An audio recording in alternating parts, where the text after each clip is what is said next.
Shalom a todos, bienvenidos a un nuevo audio de escatología cabalística. ¿A dónde se va el alma? Del rabino Yosef Haim Solana. El primer tema de este audio es nuestra pesada armadura oxidada. El cuerpo es una pesada armadura en la cual está encerrada el alma. Esta armadura le impide al alma el movimiento, limita su visión, su audición y no le permite pensar con claridad ni tampoco desplazarse libremente y expandirse a sus anchas. Es tan pesada que le impide volar y regresar al cielo. Y conforme pasa el tiempo, esta armadura se va oxidando cada vez más, por lo que el alma se encuentra aún más limitada y con el paso del tiempo este cuerpo se va volviendo viejo y descomponiendo. Y vamos perdiendo la audición, la visión, el movimiento, facultades mentales, etc. Con la muerte, el alma es liberada de aquella armadura y al fin puede volver a moverse con libertad. Puede volver a caminar, a saltar, a volar. Ahora puede ver y escuchar desde un extremo del mundo al otro. Puede estar en varios sitios a la vez. El alma, sin el cuerpo, ya no tiene limitaciones. Imagina a un anciano en una silla de ruedas, el cual está muy enfermo y ni siquiera puede respirar por sí mismo. Su cuerpo, o sea, su armadura, está ya muy deteriorada y completamente oxidada. Esa alma se encuentra atrapada allí y solo está esperando ser liberada, que por fin venga el ángel de la muerte y quiebre esa armadura. O mejor aún, que venga Hashem, en el caso de los Adikim, y lo saque de ella con suavidad y sin sufrimiento alguno, como quien saca un pelo de la leche. De esto vamos a tener un comentario posteriormente. Siempre es doloroso perder a un ser querido, incluso cuando su armadura está oxidada y está sufriendo por volver a casa, nos aferramos a detenerlo y a retenerlo, y nos duele mucho cuando se va. Quisiéramos seguirlo teniendo a nuestro lado, aunque sea en este estado prácticamente vegetal, pues pensamos que si se va, lo vamos a perder. Pero las cosas no son así. En el judaísmo tenemos la fe de que esa persona seguirá estando al lado nuestro. Nuestra alma es muy grande y toca el cielo, y aunque no lo podemos saber en forma consciente, sigue en comunicación con aquel ser que ahora es luz y energía y está conectado a la fuente de la vida. Es por eso que no debemos sentir tristeza, no debemos lamentarnos ni sentir piedad como si algo malo hubiera sucedido. Nada malo le pasó, esa persona está bien, es libre de sus ataduras y de hecho es esa alma la que ahora siente piedad por nosotros los que estamos reencarnados. Porque aún estamos atrapados dentro de nuestros cuerpos, en el oscuro mundo de la materia, la mentira, la falsedad, la angustia, los problemas y los sufrimientos. Somos nosotros quienes nos quedamos acá en la tierra, en el lodo, en la suciedad espiritual con la que está plagado este mundo. Pero el alma de esa persona ahora está en el cielo, volando por los planetas y las galaxias, brillando más fuerte que el sol y regocijándose de la luz del Todopoderoso. O sea, decimos pobres de ellos, los que se mueren, pero ellos son los que se burlan y dicen lo contrario. Pobres de ustedes que siguen en el campo de batalla vestidos con esas pesadas y oxidadas armaduras. Y el comentario viene aquí al segundo párrafo donde el libro describe dos formas en las cuales el alma se va del cuerpo. Hay una forma más amistosa, que es cuando Hashem viene a través de la Santa Shejina y reclama el alma de la persona. Y hay una forma no tan amistosa, que ya corresponde al ángel de la muerte. Yo creo que todos hemos visto, así sea en películas, que hay dos tipos de formas de morir. Hay personas que se van, o sabemos de familiares, de personas, hemos tenido de pronto la oportunidad de saber, ay, fulanito murió, pero murió tranquilo, suspiró y se fue de este mundo, menos mal no sufrió, etcétera, etcétera, etcétera.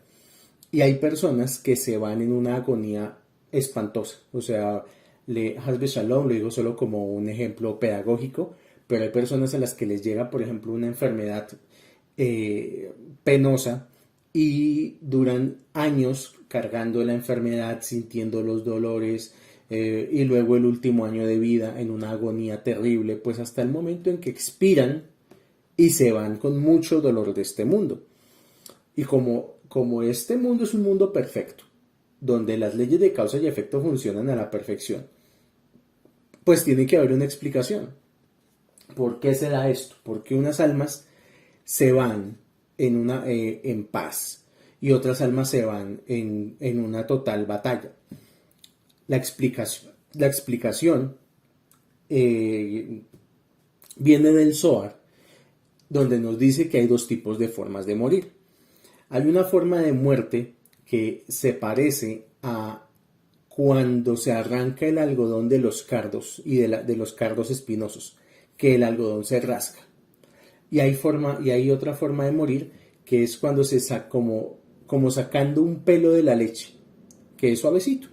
Asimismo, de acuerdo a lo que hemos hecho en la vida, de acuerdo a nuestras acciones, a nuestras decisiones, a cómo nos hemos comportado con los demás, a si cumplimos o no cumplimos con nuestro tikkun, va a haber personas que el último año de su vida sea pleno y mueren en paz, mueren tranquilos, sin ningún problema, incluso en un suspiro, hay incluso casos en los que se siente un olor a flores, que es el olor típico del alma, pero en cambio hay otras personas que nunca trabajaron por lo espiritual, solo se preocuparon por sus propios deseos, fueron egoístas, fueron apegados al mundo material, y los últimos años de vida de esas personas son absolutamente penosos.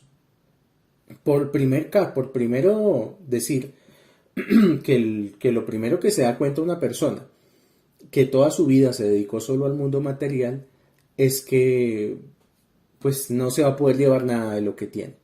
Entonces el cuerpo quiere retener al alma y son esas personas a las que les da miedo la idea de la muerte y no quieren morir y no les gusta pensar en su muerte. O sea, solamente quieren aferrarse a este mundo material, a no perder lo mucho o lo poco que hayan conseguido. Y esas personas son las que más sufren en los procesos de agonía y del final de la vida, porque es el cuerpo el que lucha por no soltar el alma. En los seminarios de reencarnación que les he ido pasando, ahí se describe mucho ese proceso, el proceso de la salida del alma del cuerpo. Y pues el último año de vida de todo ser humano es el resumen de cómo fue toda su vida. Ahí se sabe. Y cuando la persona muere, revela lo que realmente tenía por dentro. La persona que fue buena en el momento de su muerte, pues va a revelar mucha luz. La persona que no fue tan buena, pues en el momento de su muerte va a revelar mucha oscuridad, según los actos que haya cometido en la vida. Lo importante de tener un camino espiritual y no una religión, porque tan siquiera puedo decir que ni siquiera se trata de religión. Lo importante es eso. Lo importante es que nosotros no estamos en el judaísmo, en la Kabbalah, solamente para que nos vaya bien en nuestras cosas personales. Estamos en esto principalmente es porque estamos preparándonos para el momento en que el alma se vaya del cuerpo. Y solamente tenemos unos cuantas décadas, según la expectativa de vida actual, para poder lograr ese objetivo, para poder consolidar ese objetivo. Porque lo único que nos va a acompañar en el otro mundo es la Torah que hayamos aprendido en la vida. Pero de ese tema hablaremos después. Siguiente. El Narefa Nala Hashem, por favor, cúrala. Entonces dice aquí, esto es del Yoredea, hoja 116. El Hidá sobre el Shulchan Aruch, cuando habla sobre todo lo referente al cuidado de la salud, dice que cuando alguien bendice a otra persona para que Hashem le mande salud y pronuncia esta palabra, el Narefa Nala, que significa Hashem, por favor, cúrala, debe pronunciar esta frase en femenino, es decir, cúrala y no cúralo.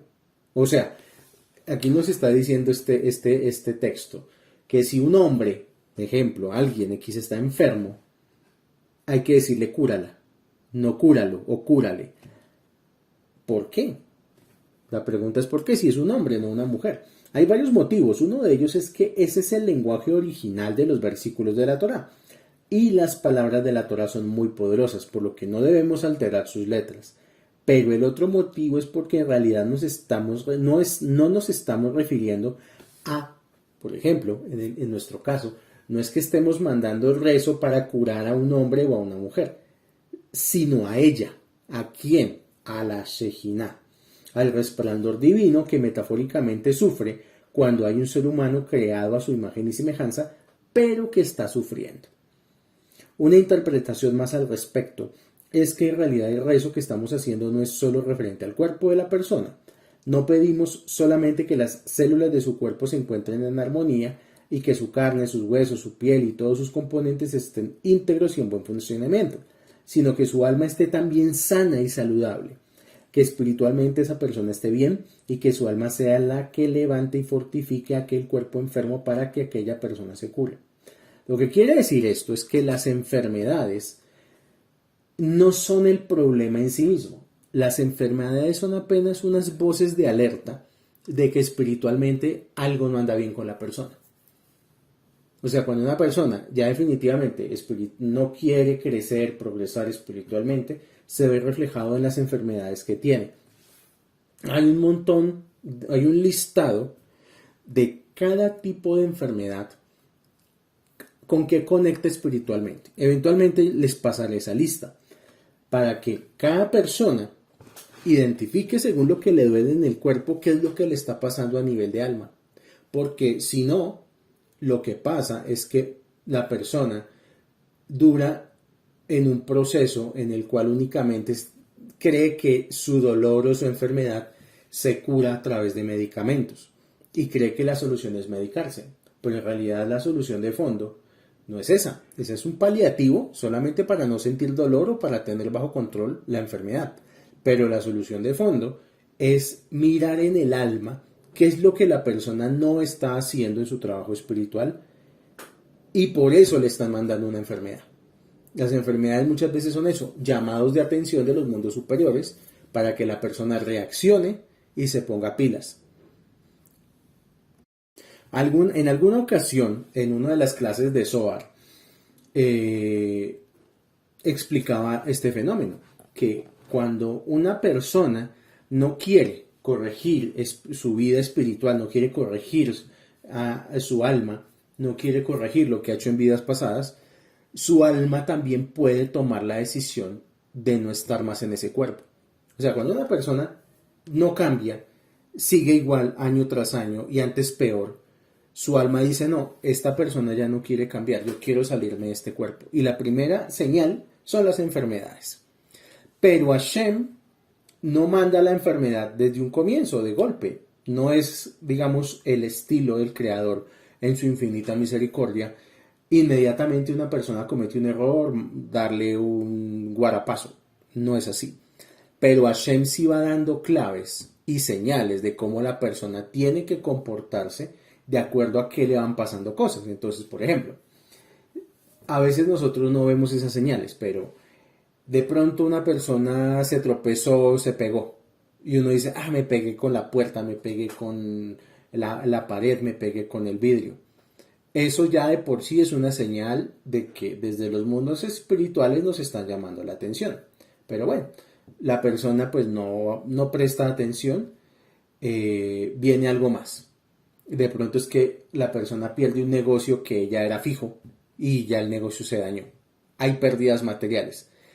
Muchas veces los decretos negativos desde los mundos superiores se cambian por pérdidas materiales. De hecho, cuando una persona, esto es cábala pura, cuando una persona tiene una pérdida económica, un trabajo o lo que sea, Hasbe Shalom, que nunca nos suceda, solo lo digo en un ejemplo pedagógico, pero cuando algo de eso sucede, la persona lo que tiene que hacer no es quejarse, ni pedirle a Diosito que por favor le devuelva, sino preguntarse a sí misma qué fue lo que hizo en esta vida o en vidas anteriores para perder lo que perdió. Solamente con ese pensamiento, con tomar conciencia espiritual de lo que nos pasa día a día, solamente con eso ya uno se está evitando una enfermedad más grave en unos años. A veces es difícil procesar las pérdidas económicas, pero muchas veces es el único mecanismo en el que el sistema encuentra una solución para que esa alma, esa persona se ponga a cuentas en su tikkun, en su karma. Entonces, cuando a uno le pasan cosas desagradables, lo mejor que puede hacer es decir, bueno, esto me pasó para corregir algo de esta vida o de vidas pasadas. Y es mejor que pase aquí con alguna cosa económica y no que pase de pronto en la integridad personal. Cuando una persona tiene esa conciencia, ya no necesita una enfermedad terminal. Así de sencillo es esto del mundo espiritual. Entonces, es importante tener esa conciencia de que, listo, la persona perdió cosas materiales y aún así no toma conciencia, no reflexiona, sigue en sus mismos comportamientos. Pues bueno, ya llega la última instancia que tiene el sistema espiritual para llamar la atención de una persona con las enfermedades. Y por eso uno no reza para que el cuerpo cure, porque pues es inútil. O sea, uno reza es para que la causa de la enfermedad desaparezca, para que la persona tome conciencia y al tomar conciencia ya no necesite estar enferma para corregir. En el judaísmo siempre lo más importante es el alma. Tan es así que incluso cuando pedimos a Hashem que cure a la persona, en lugar de pedir que cure al cuerpo, le pedimos que cure a su alma, para que ésta, a su vez, de ser bueno para ella, decida levantar a ese cuerpo maltratado y enfermo. El cuerpo es una herramienta, un accesorio, y si estamos bien o no, no depende de la carne, ni de la piel, ni de los huesos, ni de las células, ni de los órganos. Depende de cuestiones espirituales que están mucho más allá de nuestro entendimiento. Cuestiones referentes al alma que solo Hashem sabe cómo funcionan. Esto es como lo dijo el rey Salomón, el rey Shlomo. El alma de la persona corregirá su enfermedad, pero un espíritu enfermo, ¿quién lo podrá soportar? Esto está en Proverbios capítulo 18, versículo 14. Título: El secreto de los Korbanot. Dice aquí: en la antigüedad, cuando teníamos el Bet HaMikdash, era habitual hacer sacrificios que en el templo antiguo se hacían, y estos sacrificios se llamaban Korbanot.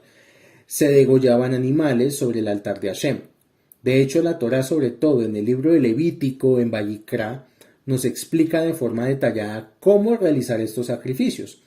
Y aunque hay muchos motivos y secretos por los cuales se hacían los Korbanot, quisiera dar algunas explicaciones al respecto, las cuales nos ayudarán también a entender un poco mejor el concepto de la muerte y lo que ésta representa para el judaísmo. Vamos a decir aquí: el Maharal de Praga, el Arizal HaKadosh y otros grandes cabalistas nos revelan que mediante la Shejitá es la palabra hebrea para la matanza ritual, el alma y el nefesh del animal quedan liberados. El cuerpo del animal sufre, pero el alma se deleita en esos momentos y experimenta placeres muy elevados. Es por eso que a un animal que ya está enfermo no se le puede hacer shejitá, pues su alma de por sí ya no está del todo en aquel cuerpo. Y esto es importante aclararlo, porque esta es la base fundamental del por qué la alimentación kosher en el mundo judío. Todo lo que nosotros comamos, carne de res, carne de pollo, pescado, todo eso es, vamos a decirlo crudamente, es un cadáver. Y ese cadáver tiene una energía residual. Y esa energía residual es la que la persona se come y va a su cuerpo, a sus músculos, a sus tendones, etcétera, etcétera, etcétera. Entonces uno tiene que tener mucho cuidado con qué tipo de carne va a meter a su cuerpo, porque no es solamente un alimento físico, sino que ese alimento físico puede afectar enormemente al alma. Esa es la razón por la cual, por ejemplo, hay muchas personas que comen su cerdo, su tocino, su jamón, y no pueden después controlar sus impulsos de ira, sus impulsos sexuales, sus impulsos de lujuria, etcétera, etcétera, etcétera, porque están recibiendo en su cuerpo la energía de esos animales que tienen esa carga de materia. La única forma de solucionar ese dilema es a través de la shejitá, que la Torá, por principio de cuentas, prohíbe el sufrimiento a los animales. O sea que éticamente los veganos tienen un poquitico de razón. ¿Por qué? Porque cuando una persona ve una investigación que hacen instituciones veganas acerca de la carne comercial, de la carne industrial. Los animales, los pollos, las reses, son animales que toda su vida son maltratados, son animales que viven en condiciones deplorables, viven casi que prisioneros en jaulas toda su vida y solamente son animales para el engorde, para que su carne sea más voluminosa. Entonces no conocen, no, mejor dicho, los animalitos sufren y no tienen calidad de vida. Y tras de todo, en el momento del sacrificio, son sacrificados de manera muy cruel y muy violenta para mejorar la producción de la empresa cárnica y poder enviar más carne al mercado de mejor precio. Pero miren todo lo que hay detrás. Y eso que no hemos hablado, de que los animales que crecen en estos ámbitos no infrahumanos, sino estos ámbitos tan crueles, son animales que también son inyectados con hormonas. ¿Para qué? Para que tengan más carne, porque pues son productos. O sea, en este caso el animalito no es una vida, sino es un producto para el ser humano, lo cual es triplemente cruel. Entonces la Torá, ¿cómo soluciona esto? Número 1, los animales que van a ser sacrificados para consumo humano tienen que tener una buena vida, no pueden sufrir en vida, no pueden ser hacinados, ni torturados, ni encerrados. Tienen que tener una buena vida, vivir en un ambiente sano, libre, poder pues disfrutar de una buena vida, por una parte. Por otra parte, no pueden sufrir en el sacrificio. Entonces para eso están unos personajes que se llaman los shohet. El shohet es un judío que está entrenado y tiene unos cuchillos especiales para sacrificar a los animalitos de tal manera que cuando son sacrificados lo único que sienten es un suspiro y se van de este mundo. La carne se desangra completamente, se sala, se cura, se le quitan nervios, tendones, es una carne de muy buena calidad y muy limpia. Y por eso la carne kosher es mucho más costosa que la carne industrial. Pero es no solamente ética, o sea, todo el mundo debería comer carne kosher, solamente por motivos éticos. Además de eso, espiritualmente, un animal que fue sacrificado correctamente es un animal que no va a hacer daño al cuerpo ni al alma cuando la persona coma la carne kosher. Entonces, continúo. Cuando acercamos un corbán, estamos simulando la sensación de ser liberados de nuestros cuerpos, al igual que el animal, y eso nos ayuda a sentirnos identificados con la idea de que este mundo no es nuestro hogar verdadero y que en algún momento al fin vamos a tener la oportunidad de regresar a casa. El corbán nos ayuda a comprender que este mundo es pasajero y que al igual como el animal se está liberando de su cuerpo, en algún momento la vida se acaba y al fin podremos ser libres para disfrutar de la eternidad. Los corbanos nos enseñan que a lo que muchos llaman muerte, la Torá le llama vida renovada, la vida verdadera, la vida reforzada, vida eterna, liberación del alma. El rey Shlomo describe a la muerte como un ave que está presa en una trampa o como un pez atrapado dentro de una red, los cuales intentan constantemente escapar. Esto lo voy a tomar de Kohelet, de Eclesiastés, capítulo 9, pasuk 12. Cuando se mata al animal mediante la shejitá, se le está liberando del cuerpo así como a un ave se le libera de su jaula o a un pez de las redes del pescador. Esto es la muerte y es lo que los korbanot nos enseñan sobre ella. Es por eso que para la Torá son tan importantes. Ese es uno de los secretos que los korbanot esconden y a pesar de que hoy en día no hay korbanot, el mensaje sigue vigente y lo seguirá estando por siempre hasta que Hashem decida liberarnos de la prisión de este mundo y de nuestros cuerpos materiales, trayéndonos la salvación y la llegada del Mashiach. Y hay que agregar algo más. Cuando un alma de un animalito, de un pollito, de un pez, de una res, de una vaquita, entrega su vida para alimentarnos a nosotros de manera kasher, esa alma de ese animalito va a volver a reencarnar, pero ahora como ser humano. Entonces es un beneficio para todos, es un beneficio para la persona y es un beneficio para el animal, pero teniendo en cuenta que sea una carne kasher. La carne comercial lamentablemente no tiene ese efecto.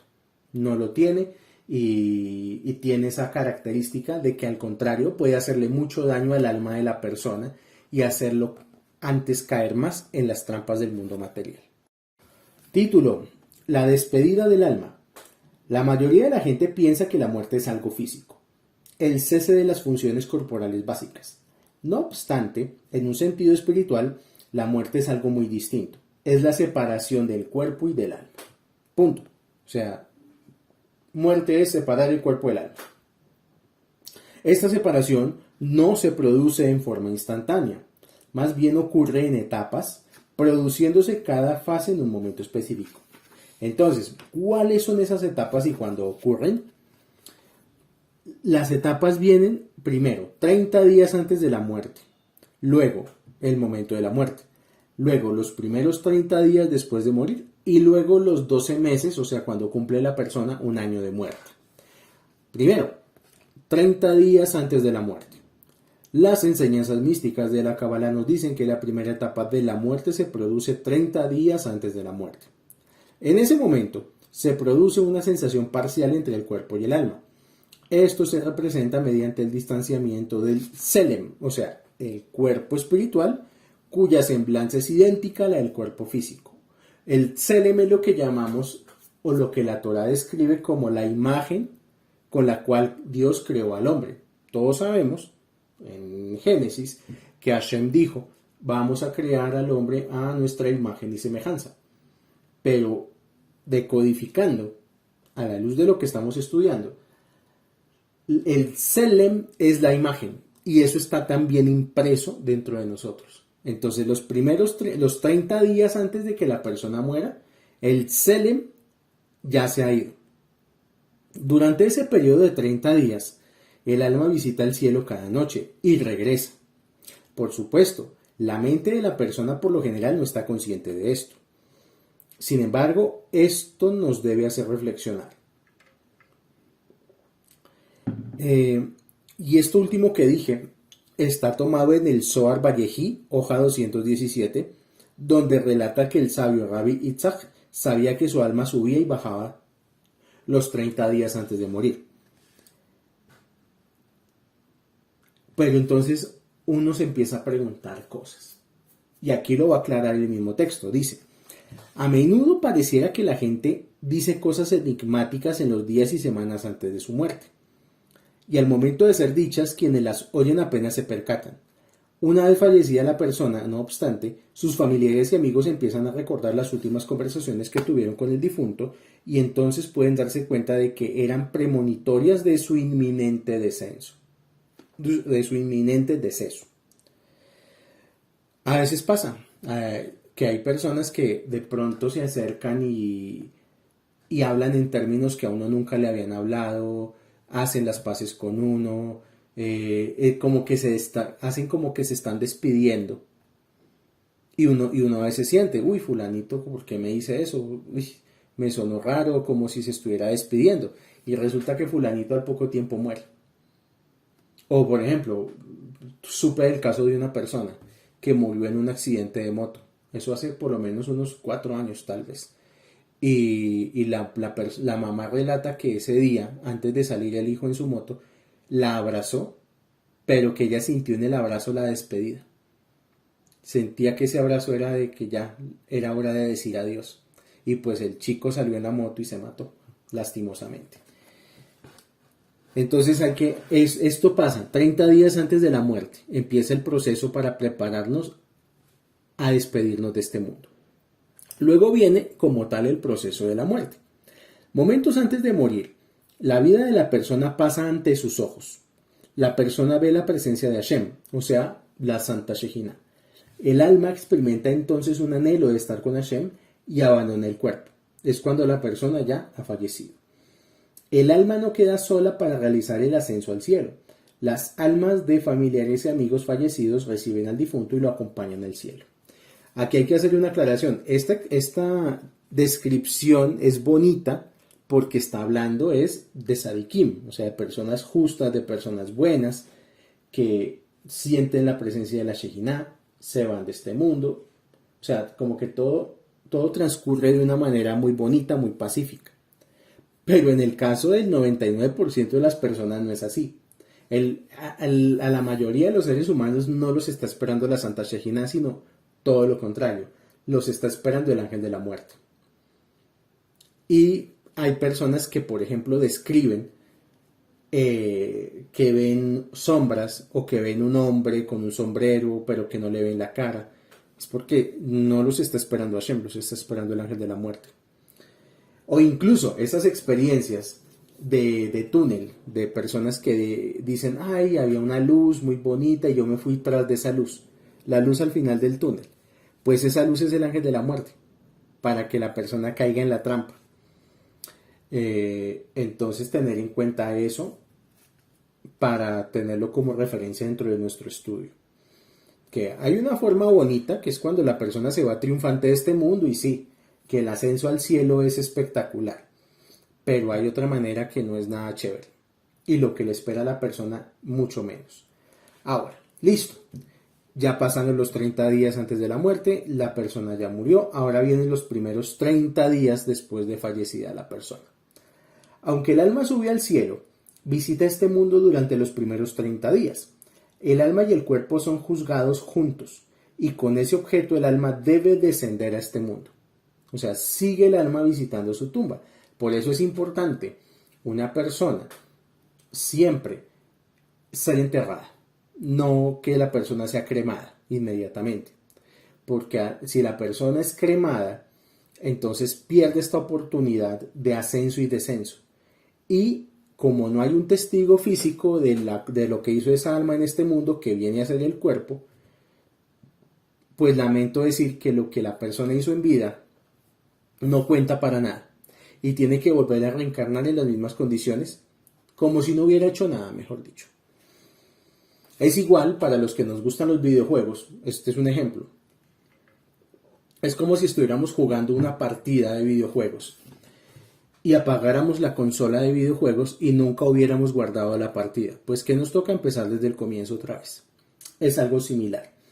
Entonces es importante tener presente siempre a la persona, buscar enterrarla para que haya ese testigo físico. Esto era lo que pasaba, por ejemplo, en Egipto.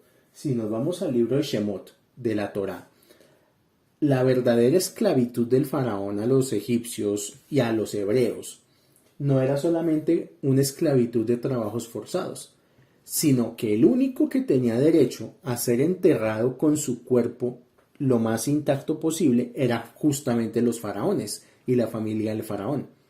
Ellos eran los únicos que tenían el derecho a que sus cuerpos fueran preservados. ¿Para qué? Para seguir ellos reencarnando dentro de la misma línea de faraones. A los demás, a la gente común y corriente de Egipto, la cremaban. Y al ser esa gente cremada, pues tenían que volver a reencarnar como esclavos egipcios. Por eso fue necesario que Hashem mandara a Moshe, por eso fue necesario las 10 plagas, porque la verdadera libertad que se estaban jugando, ese pueblo, el pueblo hebreo, era la libertad de su alma, no la libertad de su cuerpo, no la libertad de los trabajos del faraón, sino ya por fin poder reencarnar por fuera de ese ciclo interminable de trabajos forzados. Miren, uno de los países que menos movilidad social tiene es la India. Y en la India es la costumbre cremar a los cuerpos. No los entierran, sino que los creman. Y por eso en la India aún persiste el sistema de castas, que los que están en la casta más inferior siguen reencarnando dentro de su casta inferior y los que están en las castas superiores siguen reencarnando en las castas superiores. Entonces ese es el verdadero problema, de no saber cómo proceder después de que una persona muere.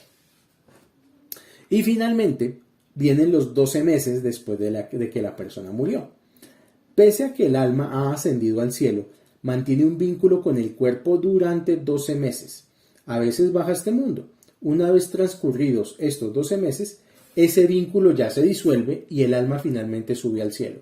Y es cuando, por ejemplo, pasa el primer año de una persona fallecida y ya como que hay más tranquilidad en la casa, en la familia, hay más resignación, ya el dolor intenso bajó. Es por eso, porque ya esa alma pasó un año y ya puede volver, ya esa alma seguramente ya reencarnó en otro cuerpo. Entonces ya a nivel de alma sabemos, uy, fulanito ya reencarnó, ya deja ese sufrimiento. Vamos a ver qué nos dice el rabino Aryeh Kaplan para ir terminando. ¿Qué pasa con la persona después de la muerte? El rabino Aryeh Kaplan dice lo siguiente: todas las almas fueron creadas en el comienzo de los tiempos y son almacenadas en una cámara de tesoros celestial hasta el momento del nacimiento. El alma tiene su primer contacto con el cuerpo en el momento de la concepción y permanece con este hasta el momento de la muerte. Por eso uno se refiere a la muerte como la partida del alma, o sea, el Yetziat HaNeshama. Nos fue enseñado que inmediatamente después de la muerte, el alma se encuentra en un estado de gran confusión. Por lo tanto, se acostumbra a permanecer cerca de una persona agonizante para que no muera sola. El alma que ya se encuentra sin el cuerpo está intensamente consciente del entorno físico de su cuerpo. Esto es particularmente cierto antes de que el cuerpo sea enterrado. En este periodo el alma está literalmente de duelo por su cuerpo durante 7 días. Esto es aludido en el versículo que está en el libro de los pensamientos judíos. Dice, su alma está de duelo por él. Y esta es una de las causas, para un momento para explicar. En la tradición judía no pasa igual que en la tradición cristiana, que los cristianos, una persona fallece y le hacen una velación y la gente va a mirar el cuerpo y que esto y que lo otro, y van a tomar tinto y van a echar chisme y luego van y entierran a la persona. Todo eso está terriblemente mal hecho. Número 1, en la cultura judía, para que el alma no sufra, inmediatamente muere, inmediatamente la sepulta. No hay ese proceso de velación. No, eso no existe. Número 2, como no hay salas de velación, pues no hay oportunidad a que la gente coma o tome cosas en una sala de velación donde hay un cadáver. ¿Por qué? Porque las comidas son ceremonias de energía. Si una persona está en una sala de velación y recibe un tinto y se toma ese tinto en el mismo ambiente donde está el ataúd con el cuerpo, pues lamento decir que dentro de ese tinto va a quedar impregnada energía de muerte. Igualmente, el libro nos está diciendo que los sentidos del alma del fallecido se incrementan mucho. O sea que siente más, ve más, porque claro, ya no tiene la limitación del cuerpo. Entonces hay que tener mucho cuidado con las conversaciones que se hacen en la sala, en los momentos donde se entierra una persona. Y generalmente, ¿qué hace la gente cuando va a un servicio fúnebre? A reencontrarse con personas que no hacía mucho que no veía, a echar chisme, a hablar de cosas banales. Eso no se debe hacer tampoco. Inmediatamente una persona fallece, inmediatamente debe ser enterrada. Bueno, continúo. Durante los primeros 12 meses posteriores a la muerte, hasta que el cuerpo se descompone, el alma no tiene un lugar de descanso permanente y consecuentemente experimenta una gran desorientación. Es por eso que revolotea alrededor del cuerpo. Durante este tiempo el alma está consciente de la descomposición del cuerpo y se identifica con ella. El Talmud nos enseña: los gusanos son tan dolorosos para el muerto como las agujas para la carne de los vivos, como está escrito en Job, en el libro de Job, capítulo 14, versículo 22. Su carne se lamenta por él. La mayoría de los comentaristas escribe que esto se refiere a la angustia psicológica del alma al ver su hábitat terrenal en estado de descomposición. Los cabalistas le llaman a esto el Hibur HaKever, que significa el castigo de la tumba. Nos fue enseñado que lo que le ocurre al cuerpo en la tumba puede ser incluso más doloroso que el mismo Geinam. Esta experiencia no es ni remotamente tan difícil para los rectos, quienes nunca consideraron que su cuerpo terrenal fuera extremadamente importante. Volvemos al tema. Una persona, un sadikim, una persona recta, justa, que absorbió Torah durante toda su vida o durante la mayor parte de su vida, que aprovechó para guardar Shabbat, para cumplir Misbot, para comer kasher, para guardar Nida, para todo, esa alma no tiene que pasar por este proceso de sufrimiento en la propia tumba. Las almas del 99% de las personas que nunca vieron Torah, que nunca cumplieron Mishbot, que nunca comieron kasher, esas personas sí tienen que pasar por este proceso. Esto es parte del juicio del alma, que se lleva a cabo durante el primer año inmediatamente posterior a la muerte. Además de esto, las almas de los malvados son juzgadas durante 12 meses después de la muerte, mientras que las demás almas son juzgadas durante un tiempo mucho menor. Esta es la razón por la cual el Kadish se recita solo durante los primeros 11 meses, para no sugerir que el difunto era una persona malvada.